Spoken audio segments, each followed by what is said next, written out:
Yeah, one figure I thought you wrote about very interestingly was Sibelius, the Finnish composer, whom you sort of take again as sort of emblematic of a particular type of figure. And Sibelius has had a very mixed fate. He's been popular in Anglo-Saxon countries. He's been rather denigrated in France and Germany. And I wondered if you sort of saw Sibelius as, it seemed to me you were saying that he showed that the debate between conservatives and innovators was ultimately a sterile one, and it was not really going to be fruitful to the advancement of music.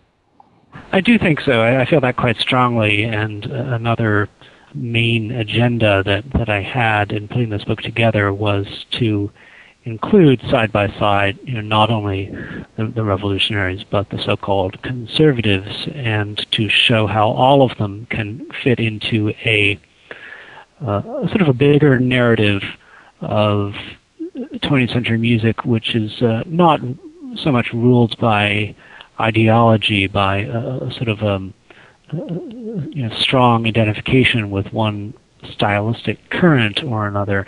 Ultimately it comes down to the power of the personalities, the strength of these individual voices, and there can be composers who are very au courant, who don't that I'm not having very much to say, and likewise these seeming conservatives can turn out to be hugely important and sort of spiritually inventive rather than stylistically inventive.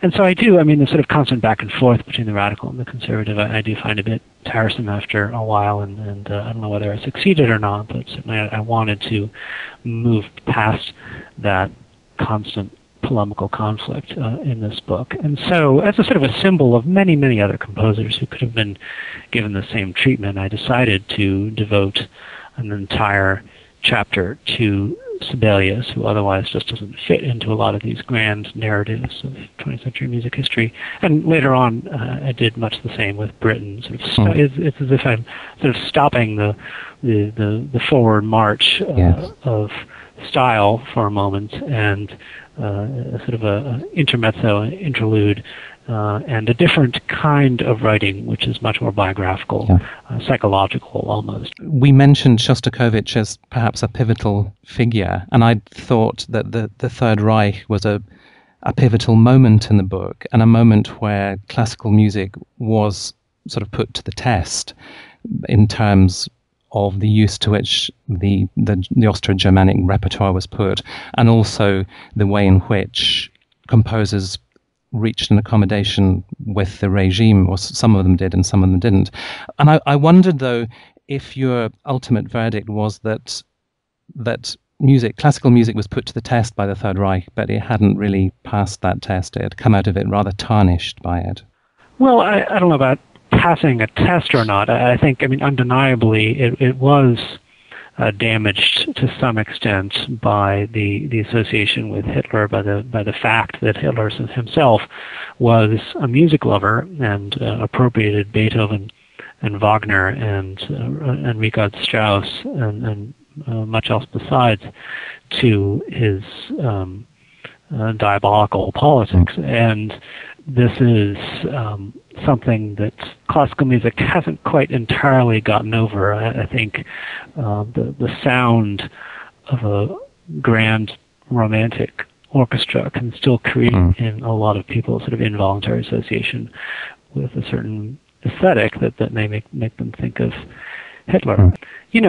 At the same time, again, I do see certain of these stories as stories of survival. I'm terribly moved by what happened just in the last few years of Richard Strauss's life. He seemed to have been entirely ruined, sort of outwardly and inwardly, by his association with Hitler, and certainly he was deeply discouraged by the experience of something of a broken man. And yet he went on writing music, and he wrote Metamorphosen for strings and the surpassingly beautiful four last songs, music that somehow seems to transcend that horror and Metamorphosen, it's as if you're looking the horror in the face, and then four last songs floats far beyond it. And at the same time, he's striking up friendships with young American soldiers who are music lovers or musicians who come knocking at his door from 1945